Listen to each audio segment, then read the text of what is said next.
Bonjour. Je suis Adèle. Et moi, Céline. Et moi, c'est Pierre. Et donc, on va vous parler de notre expérience au Jubilé des Jeunes à Rome. Donc, au Jubilé des Jeunes, ce qui m'a le plus touchée est que chaque moment d'inconfort, car oui, il y en a, sont très rapidement devenus, grâce aux autres, des moments de partage, de rire, de fraternité. À tout moment, lorsque ça n'allait pas bien, quelqu'un était là sur notre chemin, prêt à nous tendre la main. Je pourrais vous citer par exemple tous les encouragements qu'on a pu recevoir alors que les marches sous le soleil étaient longues, ou bien encore tous les sourires qu'on a pu partager lorsque le confort manquait quand il n'y avait plus d'eau dans notre gymnase à Rimini. Mais moi, ce qui m'a principalement touchée, c'est tout le réconfort que j'ai pu recevoir. En effet, je suis partie 1 mois après le décès de ma grand-mère, mais les autres, grâce à leur sourire et le feu par lequel ils étaient animés, m'ont vraiment permis de vivre et d'accepter cette période de deuil beaucoup plus facilement. C'est vrai que dans la vie de tous les jours, c'est parfois compliqué d'accepter cette main tendue de l'autre, puisque cela revient aussi à montrer ses propres faiblesses.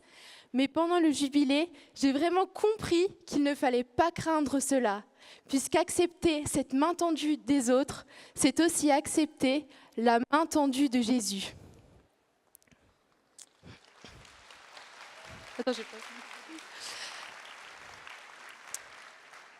Le pape Léon nous a d'ailleurs bien dit « La plénitude de notre existence est liée à ce que nous savons accueillir et partager avec joie. Et je suis persuadée que l'amour des autres est une joie et que cette joie-là, c'est Dieu qui nous l'offre. » Au Jubilé, j'ai aussi eu la chance d'échanger et de rencontrer de nouvelles personnes, et cela dès le premier jour au départ à Annecy. J'ai par exemple fait la rencontre de Céline. Merci.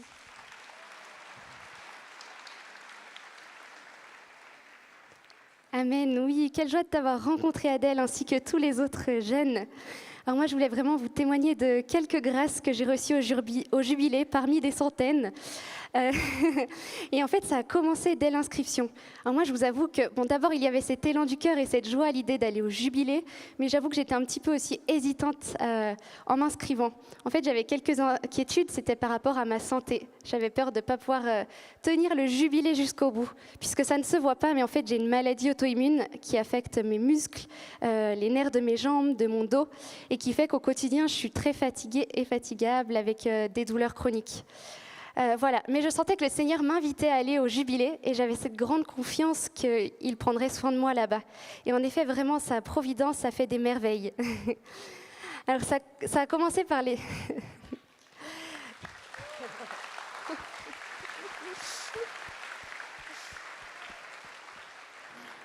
Alors, dès les premiers jours, le Seigneur a pris soin de moi. En effet, comme disait Adèle, il y avait des grandes marches qu'on faisait. On allait vivre une messe au sommet d'une montagne, par exemple, ou visiter des villes à la découverte de vies de saints. C'était super, mais c'est vrai que le soir, j'avais du mal à suivre le rythme et puis je commençais à boiter à cause de mes douleurs. J'arrive dans une certaine mesure à cacher mes soucis de santé, mais au bout d'un moment, ça me rattrape. Voilà. Et puis, ce qui m'a surprise, c'est que les autres ont été d'un grand accueil et d'une grande bienveillance. En fait, tout de suite, quand j'ai vu que je me sentais pas bien, je voyais ça comme une honte, comme si j'étais un peu le problème du groupe. Et en fait, ils m'ont montré qu'ils étaient heureux que je sois là. Et au final...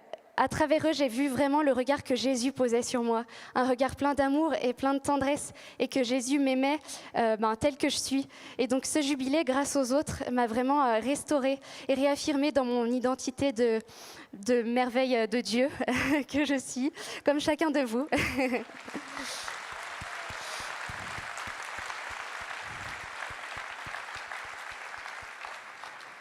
Alors, il y a un petit exemple drôle que j'aime bien partager pour illustrer un peu cette fraternité et cette gentillesse de tous les jeunes qui m'ont entourée.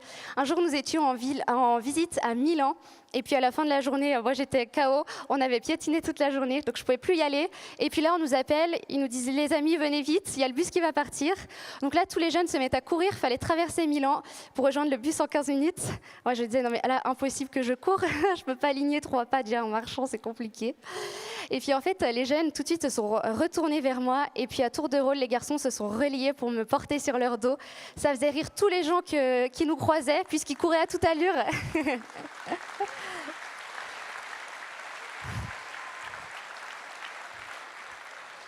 Et puis quand même, moi aujourd'hui, je suis très fière de dire que j'ai traversé Milan à dos d'homme.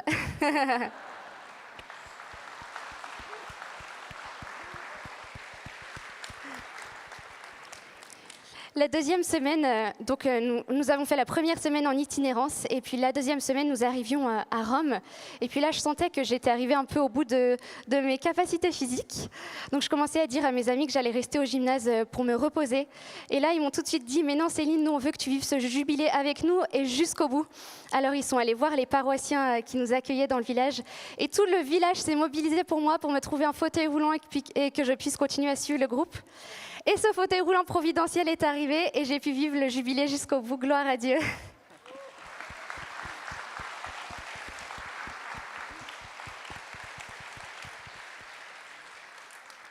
Et puis je voulais vraiment aussi vous témoigner que accueillir ce fauteuil roulant, pour moi, c'était difficile puisque je l'avais déjà vécu pendant plusieurs mois durant mon adolescence. J'étais paralysée. Alors accepter de retourner dans ce fauteuil, pour moi, c'était très dur. Je voyais vraiment ce fauteuil comme un lieu de stigmatisation et de souffrance. Mais au final, c'était l'outil qui m'a permis d'aller jusqu'au bout du jubilé. Et surtout, quand j'ai vu la joie que cela procurait autour de moi, les jeunes étaient heureux de me pousser à tour de rôle. Les gars, dès qu'il y avait une ruelle vide, ils me poussaient à vive allure. Avec les filles, c'était le lieu des confidences et des chansons à tue-tête. Et au final, c'était génial. Et je rends gloire à Dieu puisque le Seigneur est capable de transcender nos souffrances, de venir fleurir les croix de nos vies. Et ce fauteuil roulant, loin d'être un lieu de mort, c'était profondément un lieu de vie.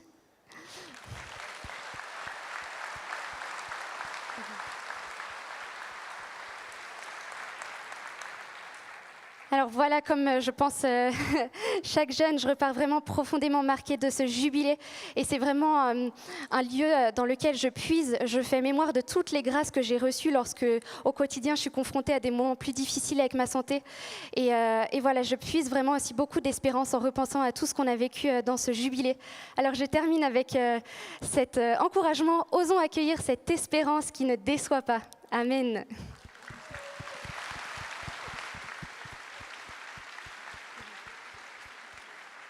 Et en parlant d'espérance qui ne déçoit pas, la mienne ne m'a pas du tout déçu. Et au contraire, alors comme beaucoup ici, moi j'ai été baptisé et j'ai fait ma communion très tôt.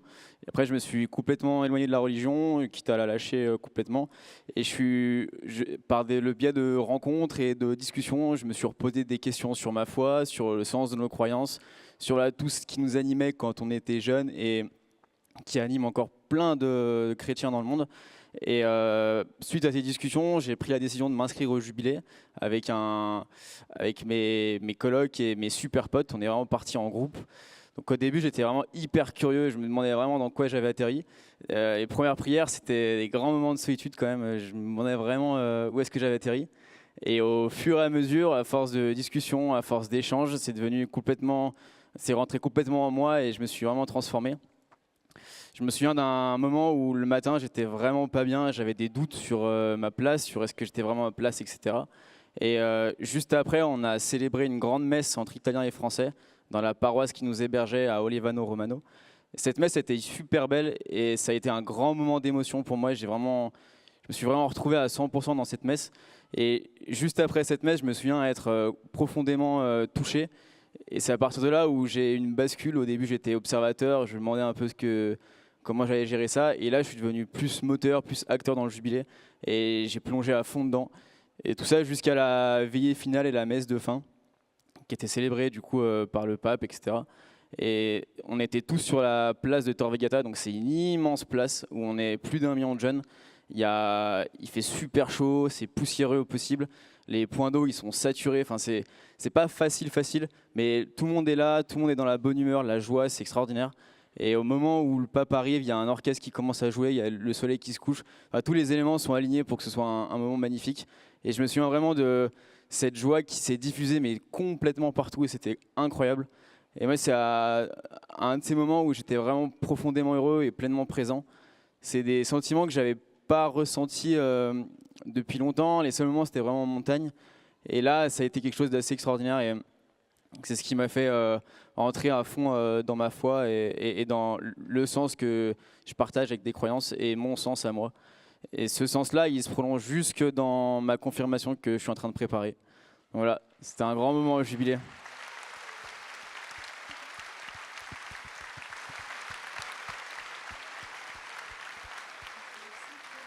Merci à tous pour votre écoute.